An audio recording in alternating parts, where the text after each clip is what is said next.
오늘 주님께서 저희들에게 주시는 본문 말씀은 마가복음 4장 35절에서 41절까지의 말씀입니다. 어찌하여 두려워하느냐라는 제목으로 여러분들과 함께 또 은혜를 나누도록 하죠. 여러분, 우리가 최근 삶 가운데서 참 평안하다. 그냥 이대로 쭉 요즘만 같았으면 좋겠다. 라고 여러분도 혹시 미소 지은 시간이 있으셨나요? 우리는 누구나 늘 평안하기를 바라죠. 그냥 아무 일이 없었으면 좋겠다라는 생각을 가지고 삽니다. 내 인생의 바다가 늘 잔잔하게 흘러가길 바라죠.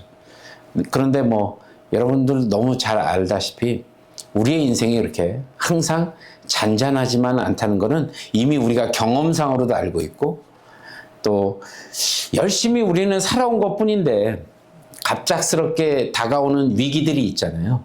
건강일 수도 있고 경제적인 문제일 수도 있고 어떤 관계가 흐트러지는 것일 수도 있습니다. 도저히 내 힘으로는 풀어갈 수 없는 갈등들, 문제들, 그런 게 있죠. 그래서 되게 답답한 마음을 가지고 살 때가 있다는 겁니다. 이런 인생의 폭풍으로 우리가 만날 때 우리 마음 가운데 가장 먼저 들여온 생각이 뭐냐면요, 바로 두려움이 먼저 찾아옵니다. 인생의 위기가 딱 닥쳤을 때 우리 안에 제일 먼저 들어오는 것, 바로 두려움이라는 겁니다. 그 두려움이 계속 끊임없이 우리에게 뭐라고 질문하게 만드냐면, 하나님이 도대체 어디 계시는 걸까? 너 하나님 믿는다며, 하나님이 너를 보호하고 인도하신다며, 그런데 지금 어디 계시지? 라고 질문을 하는 데가 많다는 거죠. 그 하나님이 내 고통은 보고 계시는 걸까?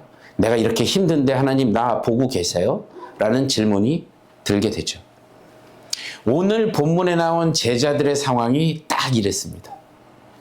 그날 밤 제자들은 예수님의 말씀에 순종을 해서 갈릴리 바다에 배를 타고 건너가기 시작했습니다. 주님의 말씀에 순종해서 가는 길이었는데도 불구하고 그들에게는 감당할 수 없는 큰 광풍이 몰아치게 됐죠. 우리가 갈릴리 호수 이러니까 굉장히 작아 보이지만 사실 끝이 안 보이는 바다와 같이 굉장히 넓습니다. 그곳에 광풍이 몰아쳤어요. 배에 물이 가득 차고 당장 죽을 것 같은 공포가 찾아오죠. 그러니까 그들이 직업이 뭐였죠? 어부였잖아요. 베테랑들이었습니다.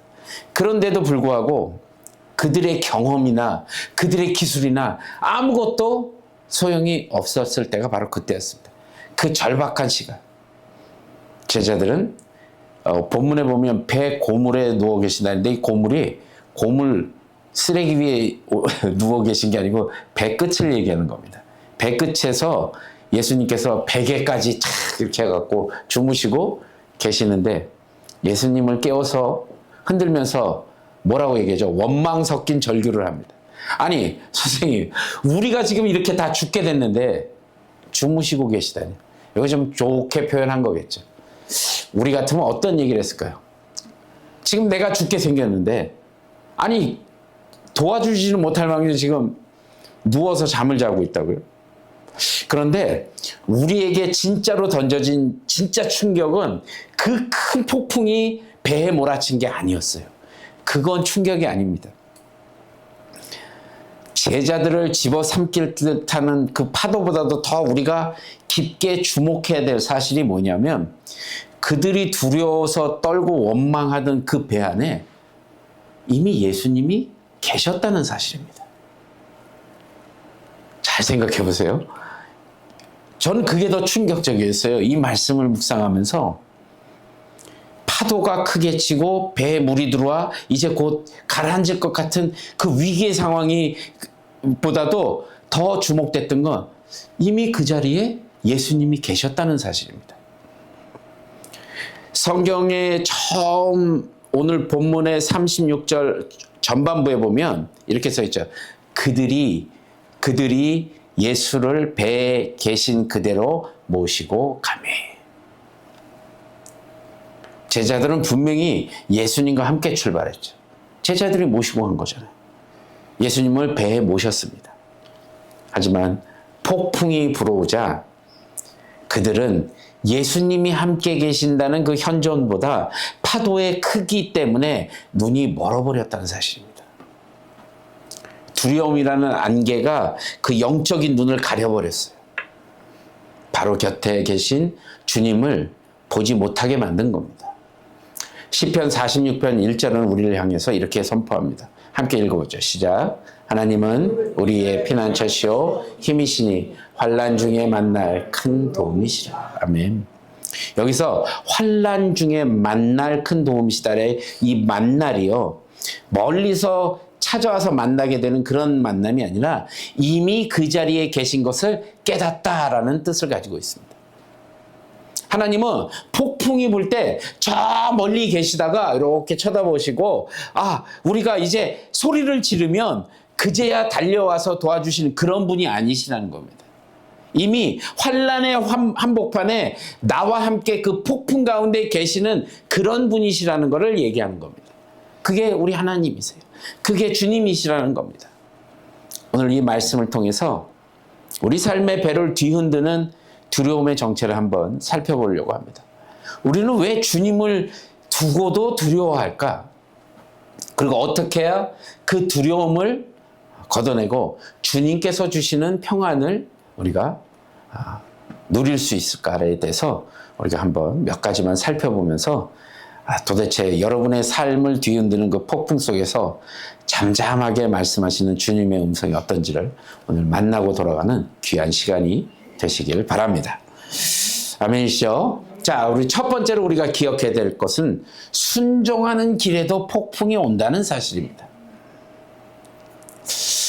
참 아이러니하게 우리는 신앙생활을 하면서 은연중에 마음속에 품고 있는 공식이 있습니다. 우리 마음속에 딱 갖고 있는 공식. 내가 하나님의 말씀에 순종 잘하고 예배도 잘 드리고 기도도 열심히 하고 헌금도 잘 드리고 모든 것을 열심히 하면 내 인생의 바다는 늘 잔잔할 거야 라는 공식을 항상 갖고 있는 겁니다. 반대로 내 삶에 큰 고난이 닥쳐오거나 이런 문제가 생기게 되면 우린 본능적으로 어떻게 생각하냐면 내가 무슨 죄를 졌나? 내가 뭐 잘못한, 이번 주에 내가 예배를 안 가서 그런가? 이번 주에 말씀을 안 읽어서 그런가? 이런 생각이 자동적으로 들어오게 된다는 거죠. 자책감과 죄책감이라는 그 수렁 속으로 훅 밀어버린 겁니다. 등을. 그래서 거기에 빠져버리죠.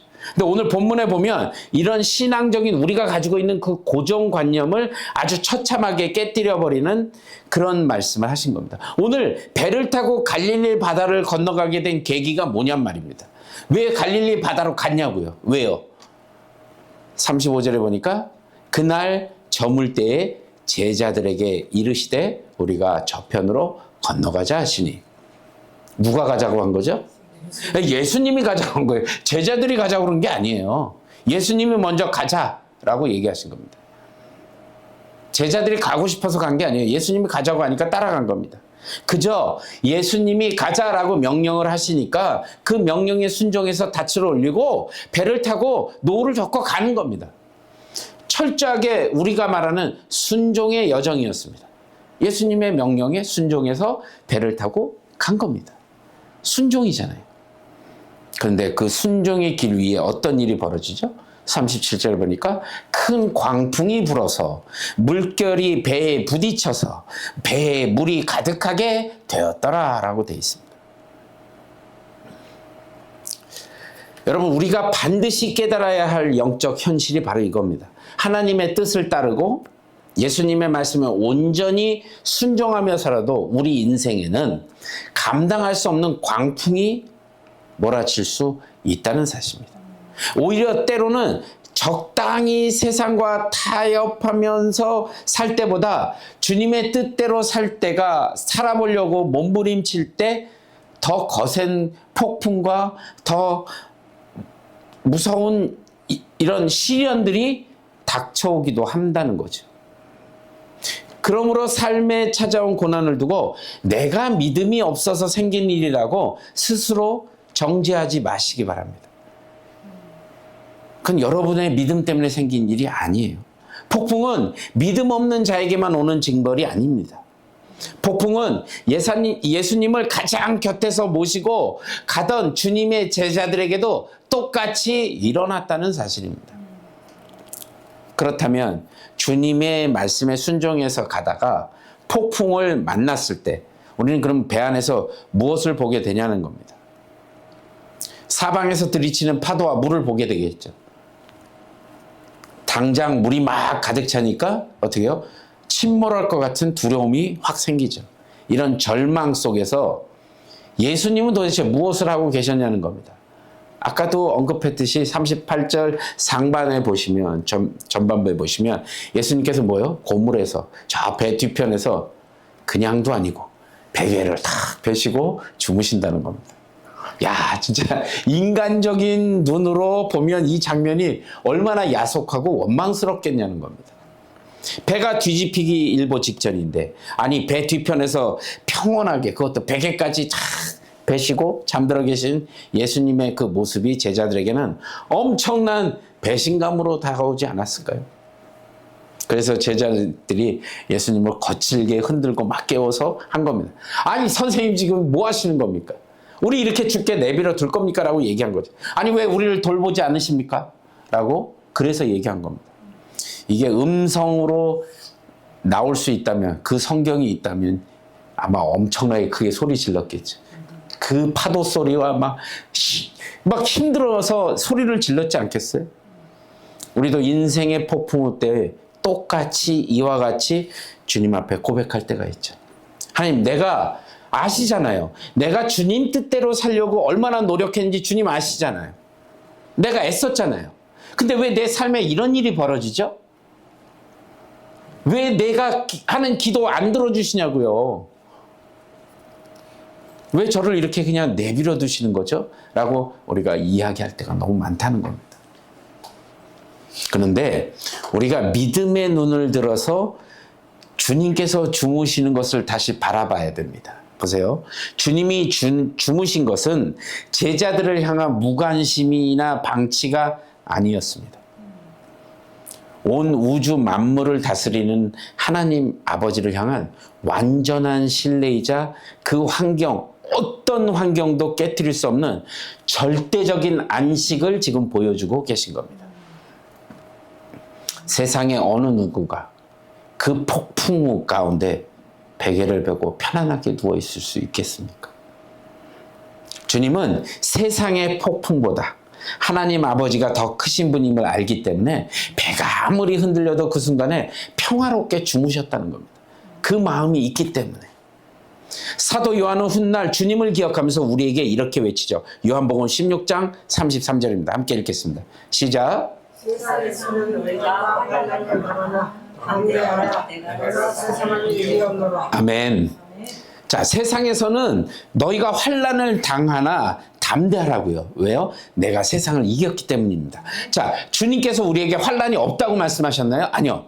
환난이 있다고 얘기하신 겁니다. 환난 없다고 거짓말하신 게 아니에요. 너희가 환난을 당할 것이다라고 분명히 말씀하셨고, 그러나 우리가 낙담하지 않고 담대할 수 있는 이유는 그 환난과 폭풍을 발밑에 꿇게 하시고 세상을 이기신 주님이 바로 나와 같은 배에 지금 타고 계시기 때문이라는 겁니다. 우리가 폭풍 속에서 침묵하시는 것처럼 보이는 주님을 신뢰하며 나아갈 때, 그 주님을 신뢰하고 나아갈 때 주님은 상황을 뛰어넘는 초자연적인 평안으로 우리의 심령을 채워주신다는 겁니다. 사도 바울은 감옥에 갇혀 내일 당장 죽을지도 모르는 인생의 아주 극심한 폭풍 속에서 이 비밀을 깨닫고서 빌립보 교회 성도들에게 이렇게 편지했습니다. 제가 6절, 여러분 7절이요. 아무것도 염려하지 말고 다만 모든 일에 기도와 간구로 너의 구할 것을 감사함으로 하나님께 아뢰라. 이하는 모든 지각에 뛰어난 하나님의 평안이 그리스도 예수 안에서 너희 마음과 생각을 지키시리라. 아멘. 우리 이거 작년 암송여절입니다. 기억하시죠? 바울은 감옥에서 꺼내달라고 기도했을 때 당장 감옥의 문이 열리지 않았음에도 평안했습니다. 왜 그랬을까요? 기도하는 순간 인간의 모든 상식과 생각을 뛰어넘는 하나님의 평안이 그의 마음과 그의 생각을 파도처럼 덮쳤기 때문에 그렇습니다. 풍랑 속에서 주무시던 주님의 그 거대하고 깊은 안식이 주님을 바라보며 기도하는 자의 영혼 속에 그대로 흘러 들어온 거란 겁니다. 환경은 여전히 폭풍우가 치고 있지만 내 심령만큼은 주님이 주시는 고요함으로 가득 차게 되는 그 신비, 이것이 바로 예수 그리스도를 믿는 제자들이 누리는 진짜 실력이라는 사실을 잊지 마시기 바랍니다. 사랑하는 성도 여러분, 오늘 이 자리에서 인생의 거친 한복판을 지나며 외롭게 버티고 계신 분이 혹시 계십니까? 번번이 좌절되는 문제 앞에서 내가 내 믿음이 이거밖에 안 되나 하며 스스로 자책하고 계신 분이 있냐는 겁니다. 여러분, 단호하게 선포합니다. 삶에 찾아온 폭풍은 여러분이 영적으로 실패했다거나 그런 증거가 결코 아닙니다. 여러분이 하나님의 자녀가 아니라는 뜻도 아닙니다. 폭풍은 그저 제자들의 삶에도 자연스럽게 찾아오는 인생의 한 과정일 뿐인 것. 인생의 성패는 내 삶의 폭풍우가 치느냐 안 치느냐에 달려있지 않고 그 폭풍 속에서도 지금 내가 누구와 함께 있는가, 그것이 모든 것을 결정한다는 사실입니다. 그러므로 파도만 바라보며 절망하는 그 자리에서 믿음의 눈을 뜨시기 바랍니다. 내 자책감과 그 수렁 속에서 여러분 과감하게 빠져나오십시오. 그리고 내 삶의 배에 이미 누워 계시는 세상보다 더 크신 그 주님을 여러분들이 바라보셔야 합니다. 거친 바다 한가운데서도 잠잠히 안식하셨던 그 주님의 평안이 오늘 혹시라도 두려움에 떨고 있는 여러분의 가정과 일터, 그 마음을 든든하게 붙잡아 주시기를 우리 주 예수 그리스도 이름으로 간절히 기도드립니다. 자, 두 번째로 우리가 기억해야 될 것은 두려움은 믿음을 가린다는 사실입니다. 자, 인생의 폭풍이 진짜 무서운 이유는 그 폭풍이 우리 환경을 파괴하기 때문만이 아니에요. 폭풍이 가져다주는 두려움이라는 그 감정이 우리의 영적인 눈과 귀 아주 철저하게 마비시켜버리는 겁니다. 이게 무서운 겁니다. 그 폭풍 자체는 별거 아닙니다.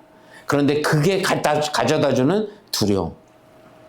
오늘 본문에서 제자들이 폭풍 속에서 보인 반응을 보면 두려움이 믿음의 사람들을 어떻게 망가뜨리는지를 아주 생생하게 보여주죠. 사방에서 파도들이 치고요. 그 파도 앞에서 죽음의 공포 가운데 느낀 제자들이 배 뒤쪽에 주무시는 예수님을 거칠게 깨우고 얘기한 거잖아요. 선생님, 어떻게 우리가 죽게 된 것을 돌보지 아니하시나이까? 라고 얘기를 계속한 겁니다. 원망과 불신과 비난이 이 한 문장 안에 딱 들어가 있죠. 돌보지 아니하시나이까. 이 원어의 뉘앙스를 보면요, 예수님 우리가 이렇게 죽어가고 있는데 신경은 요즘 말로 하면 1도 안 쓰시는 겁니까 지금? 어떻게 이 상황에 잠이 오죠? 아주 거친 항의입니다. 근데 잘 보세요. 불과 얼마 전까지만 해도 이 제자들은 예수님께서 일으키셨던 기적들을 직접 눈으로 봤던 제자들입니다. 그런데 폭풍이 몰고 두려움이 딱 들어오는 순간 그들의 마음에 두려움이 탁 사로잡자 어떻게 돼요? 눈앞에 계신 예수님을 완전히 다른 분으로 인식하기 시작합니다.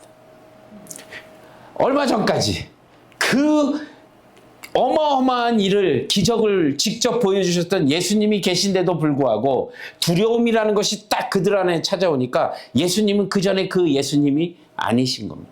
확 바뀌어버린 거죠. 제자들은 나를 사랑하시는 주님을 나에게 무관심을 가지시는 분으로, 또 능력이 많으신 주님을 아무것도 하지 못하는 무능력한 분으로 바꿔버린 겁니다. 두려움이 들어오니까요. 이처럼 두려움은 진실을 왜곡하게 만들고 주님의 사랑을 의심하게 만든다는 사실입니다.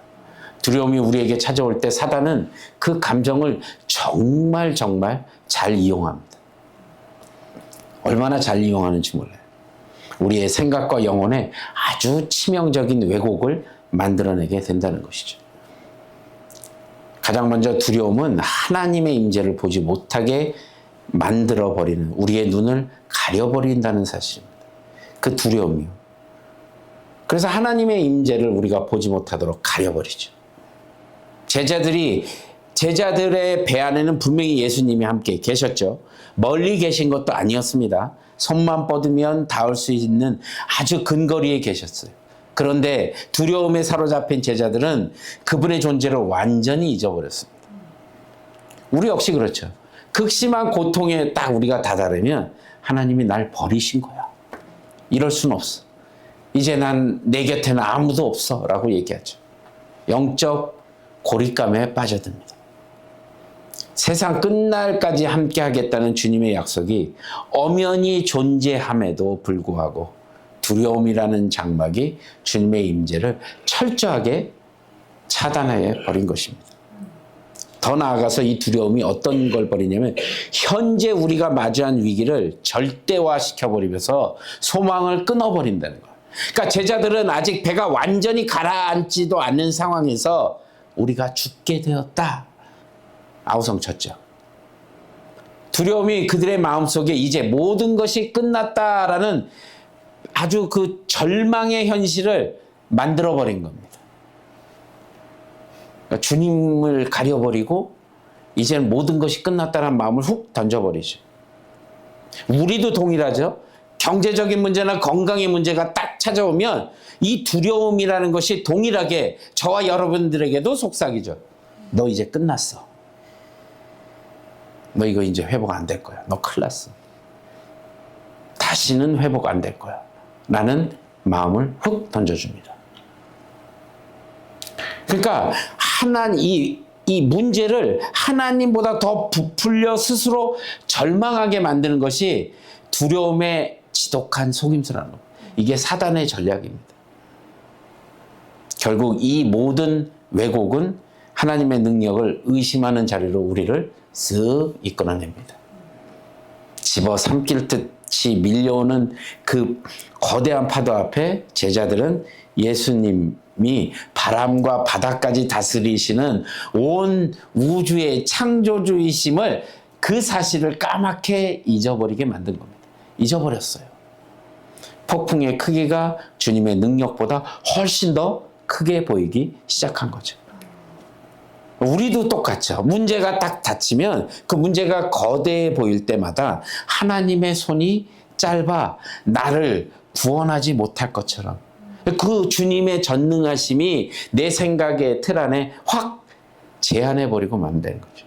우리 주님이 상상할 수 없는 크기의 주님이신데 두려움이 딱 들어오면 내 주머니 안에 들어갈 만한 크기로 확 내가 줄여버리고 주머니 안에 넣어버린다는 거죠.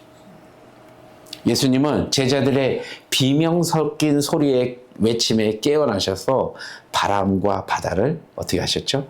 잠잠하게 만들어 버리셨어요. 상황을 완전히 정리해 버리셨어요. 그리고 제자들에게 40절 오늘 본문에 뭐라고 얘기하셨는지 한번 같이 읽어보죠. 시작.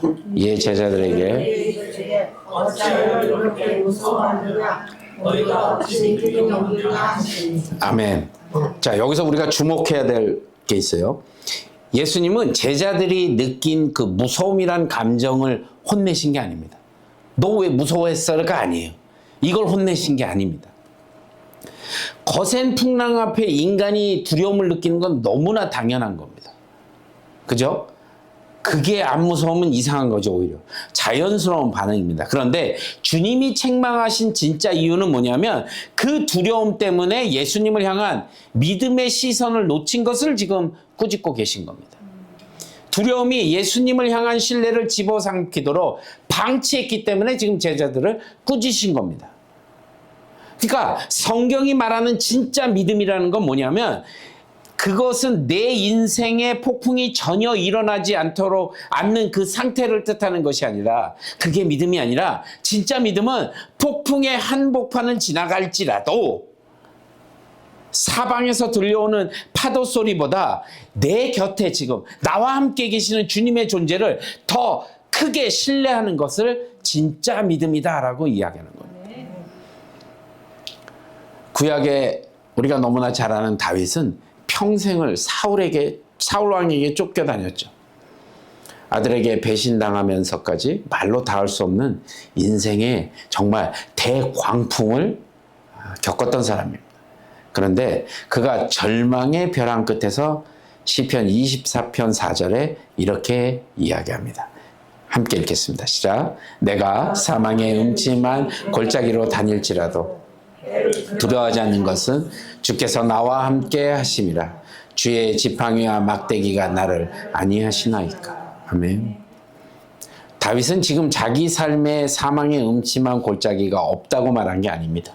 뼈를 깎는 고통과 그 죽음의 위협이 여전히 자신의 눈앞에 도사리고 있습니다. 그러나 그가 내가 해를 두려워하지 않는다라고 선포할 수 있는 비결은 딱 하나죠. 뭐예요? 주께서 나와 함께 하심이라. 이게 핵심입니다. 그래서 상황이 변한 것도 아니고요. 뭐가 확 해결된 것도 아닙니다. 그런데도 두려워하지 않는 것은 왜요? 주와 나와 주님이 나와 함께 하시기 때문이라는 겁니다. 그래서 다윗은 그 골짜기의 어둠보다 나를 안위하시는 주님의 그 지팡이가 더 크게 보였기 때문에 더 이상 그는 두려움을 느끼지 않았다는 것. 두려움을 이겨낼 수 있었다는 사실입니다. 여러분, 혹시 여러분을 잠 못 들게 하는 인생의 폭풍이 있으십니까? 얼마나 큽니까, 그게? 당장이라도 내 삶을 집어삼킬 것 같은 그 밀려오는 파도 소리 때문에 여러분 두려워 떨고 계시냐는 겁니다. 근데 기억하십시오. 지금 여러분의 폭풍이 얼마나 큰지는 전혀 중요하지 않습니다. 진짜 문제는 그 폭풍 앞에서 지금 내 눈에 주님이 얼마나 크게 보이고 있는가가 훨씬 더 중요하다는 사실입니다. 두려움은 밀려오는 파도만 보라고 이야기합니다. 환경을 바라보는 거 두려운 거 당연하죠. 두렵습니다. 그러나 그 자연스러운 감정에 여러분의 영혼을 내어주지 마시기 바랍니다. 두려움이 속삭이는 거짓말에 속아서 나와 함께 하시는 그 주님의 능력을 의심하지 마시기 바랍니다.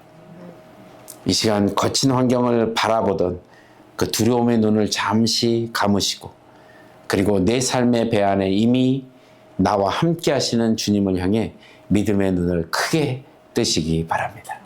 폭풍보다 크신 주님, 바다를 꾸짖어 잠잠하게 하시는 전능하신 주님이 지금 여러분과 같은 배를 타고 계시다는 사실을 잊지 마시기 바랍니다. 그 주님을 온전히 신뢰함으로 폭풍 속에서도 다윗이 담대히 평안을 선포한 것처럼 믿음의 주인공들이 되시는 저와 여러분이 되시길 바랍니다. 자, 마지막으로 세 번째 우리가 생각해야 될 것, 바로 폭풍보다 크신 예수님을 바라보라입니다. 자, 이제 제자들이 흔들어 깨워 소리질러 비명 가운데 잠에서 깨셨어요. 사방에서 무섭게 몰아치는 바람을 꾸짖으시고 거친 바다를 향해 단호하게 명령하셨습니다. 너무 멋있는 말씀이에요. 예수께서 깨어 바람을 꾸짖으시며 바다더러 이르되 잠잠하라 고요하라 하시니 바람이 그치고 아주 잔잔하여 지더라. 자, 여기서 예수님께서 선포하신 잠잠하라의 헬라어 원문은 시오파워로 그 단어를 썼거든요. 시오파워라는 단어. 날뛰는 대상을 향해 야 당장 입 다물어 딱 이렇게 아주 강력한 명령입니다. 고요하라에 해당되는 페피모소라는 단어는 싸나운 맹수에게 재갈을 물리는 그 의미를 뜻합니다. 그러니까 지금 예수님께서 이 휘몰아치는 폭풍과 파도가 어쩔 줄 몰라서 겨우 이들을 달래서 얘들아 조금만 얘들아 이렇게 이게 아니라는 겁니다. 제멋대로 날뛰는 아랫사람이나 맹수를 한순간에 제압하고 권위 있게 명령하셨다. 그 강력한 한마디에 거칠었던 바람이 즉각 그치고 파도가 거울처럼 잔잔해졌다는 거. 그러니까 만물을 창조하고 다스리시는 창조주의 권능이 그 바다 한가운데에서 그대로 선포된 거죠. 너무 멋있지 않아요? 이 놀라운 기적을 목격한 직후에 제자들에게 아주 기묘한 심경의 변화가 일어납니다. 41절 함께 읽겠습니다. 시작. 그들이 시시를 원하여 서로 말하되 그가 누구에게 바람과 바다로 순종하는가 하였더라. 자, 이 말씀 잘 보세요. 오늘 본문을 자세히 주목해 보시면 아주 흥미로운 사실을 발견할 수 있는데, 제자들은요, 요 전인 37절에서 폭풍이 몰아칠 때 죽을까봐 두려워했죠. 기억하시죠? 39절에 폭풍이 완전히 잔잔한 후에는 어떻게 됐냐면 오히려 심히 두려워했다고 되어 있습니다. 심히 두려워했다. 풍랑이 멈추고 잔잔해졌는데 왜 그들이 더 큰 두려움에 사로잡혔을까요? 여기서는 완전히 다른 두 가지, 성격이 다른 두 가지 두려움이 존재합니다. 잘 보시면 앞선 두려움은 환경이 주는 두려움이에요. 그러니까 죽음에 대한 세상적인 공포 때문에 두려워했습니다. 자, 그런데 폭풍이 가라앉고 찾아온 두려움은 눈앞에 계신 예수님의 그 신성에 압도당한 거룩한 경외심이었습니다. 앞에는 죽음 때문에, 뒤에는 그 거룩한 예수님의 신성, 그 거룩함 때문에, 그 거룩한 경외심 때문에 두려움을 느낀 겁니다. 온 우주의 주인을 대면했을 때 피조물이 느끼는 거룩한 떨림이자 경이로움이었다는 겁니다. 이 두 번째 두려움, 즉 하나님을 향한 거룩한 경외함이 우리 마음에 가득 차기 시작할 때 놀랍게도 우리를 무너뜨리려던 세상의 그 첫 번째 두려움들이 소리 없이 힘을 잃고 떠나가 버린다는 사실을 잊지 마시기 바랍니다. 제자들이 이 거룩한 두려움 속에서 서로에게 던진 질문이 뭐였죠? 그가 누구이기에 이 바람과 바다도 순종하는가 하였더라. 사실 이 질문이 오늘 설교의 핵심이고요. 우리 인생의 해답이 되는 겁니다. 제자들의 입에서 이 질문이 나오는 순간 그들의 인생을 지배하던 모든 패러다임이 당연히 바뀐 겁니다. 이전까지의 질문은 폭풍이 우리를 죽이면 어떡하지? 내가 여기서 배가 가라앉으면 어떡하지? 라는 폭풍 중심의 질문이었습니다. 그런데 주님의 그 놀라운 권능을 보고 난 후에 그들의 시선은 이제 폭풍이 아니라 뭘로 바뀌었어요? 도대체 이분이, 나와 함께 계신 이분이 누구신가에 대한 그 예수님 중심의 질문으로 샥 바뀐 겁니다. 질문 자체가 바뀌어버렸어요. 우리가 믿음의 눈을 들고 바라봐야 될 예수님이 누구시냐는 겁니다. 창조주 하나님이십니다. 자연의 만물을 명령 하나로 그냥 복종시키는 온 우주의 주제이시라는 사실입니다. 예수님은 또 어떤 분이세요? 그분은 임마누엘이십니다. 저 멀리 보좌에만 그냥 앉아 계시는 분이 아니라 오늘 나와 함께 같은 배를 타고 함께 내 고통을 함께 겪으시는 그런 분이시라는 겁니다. 그리고 그분은 완벽한 구원자이십니다. 우리가 저편으로 가자라고 예수님께서 먼저 얘기하신 거잖아요. 그러니까 당신의 말씀을 책임지신다는 겁니다. 야, 내가 가자고 했는데 너들 죽게 만들어 놓을 것 같니? 왜 그걸 못 믿니? 라는 그거거든요. 그러니까 어떤 폭풍이 오더라도 우리를 안전하게 구원의 목적지까지 이끄시는 신실하신 분이 바로 예수님이시라는 겁니다. 그분이 가자고 하신 거잖아요. 그러면 그분이 다 완전히 책임을 지어주신다는 거예요. 그 중간에 아무리 어렵고 힘든 일이 있더라도 그 약속을 지키시는 신실한 분. 여러분, 인생의 풍랑이 닥쳐올 때 폭풍의 크기를 묵상하지 마시기 바랍니다. 자꾸 우리는 폭풍의 크기를 묵상합니다. 폭풍을 바라보면 절망이 들어오죠. 그 폭풍을 한마디로 잠잠하게 하시는 예수 그리스도를 바라보면 소망이 생긴다는 겁니다. 오늘 이 시간 인생의 배에 함께 타고 계신 만왕의 왕 예수님을 온전한 경외함으로 바라보시기 바랍니다. 그래서 세상이 줄 수 없는 위대한 평안과 승리를 맛보시는 저와 여러분이 되시길 우리 주 예수 그리스도 이름으로 간절히 축복합니다. 자, 오늘 이 말씀을 마무리하도록 하겠습니다. 오늘 우리는 갈릴리 바다의 그 거친 파도와 폭풍우 속에서 우리 인생의 자리를 비추는 세 가지 영적인 진리를 함께 나눴습니다. 첫 번째가 뭐죠? 순종하는 길에도 폭풍은 온다는 사실. 예수님 말씀에 철저히 순종하는 길 위에도 감당하기 힘든 폭풍이 찾아올 수도 있다는 사실을 우리가 알았잖아요. 고난은 결코 여러분의 영적인 실패가 아니라는 사실을 꼭 깨달으셨으면 좋겠습니다. 내가 잘못해서 그런 거 아닙니다. 두 번째, 두려움은 믿음을 가리게 되죠. 그 폭풍이 밀려올 때 우리 마음에 찾아오는 두려움, 이게 누가 준 거라고요? 사단이 준 겁니다. 그 이미 내 곁에 계신 그 주님의 임재를 가리고 그 상황을 절대화해서 주님의 능력을 의심하게 만든다는 것도 깨달았습니다. 그러나 우리가 기억해야 될 가장 위대하고도 확실한 진리는 바로 세 번째, 폭풍보다 크신 예수님을 바라보라는 겁니다. 그분의 말씀 한마디로 바람을 꾸짖고 파도를 잠잠하게 바다의 재갈을 물리신 그 전능하신 하나님이십니다. 오늘 본문의 시작이었던 마가복음 4장 35절에서 예수님은 제자들에게 이렇게 말씀하셨죠. 자, 우리가 저편으로 건너가자. 여러분, 이건 단순한 여행 계획이나 예수님의 제안이 아니었습니다. 그것은 만왕의 왕이신 주님께서 약속하신, 전능하신 약속입니다.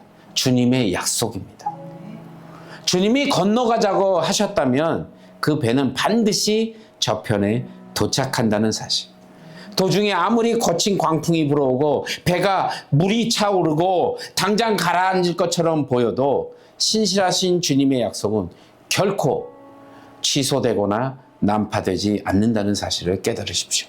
폭풍은 우리를 흔들 수는 있어도 주님의 약속을 침몰시킬 수는 없습니다.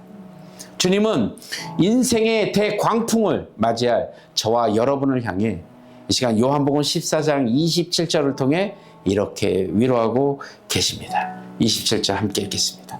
14장 27절 제가 읽을까요? 평안을 너희에게 끼치노니 곧 나의 평안을 너희에게 주노라. 내가 너희에게 주는 것은 세상에 주는 것과 같지 아니하리라. 너희는 마음에 근심하지도 말고 두려워하지도 말라. 세상이 말하는 평안은 폭풍이 없는 상태, 즉 문제가 다 해결되고 사방이 잔잔할 때만 겨우 누릴 수 있는 조건부 평안입니다. 그런데 오늘 주님께서 우리에게 주시겠다고 선포하시는 평안은 완전히 다릅니다. 거친 폭풍우 한가운데서도 여전히 누릴 수 있는 초자연적인 평안입니다. 상황이 좋아져서 느끼는 일시적인 감정이 아니라 세상 그 어떤 폭풍보다도 크신 전능자 예수 그리스도께서, 그 하나님께서 나와 같은 배에 타고 계시다는 절대적인 확신에서 나오는 평안입니다.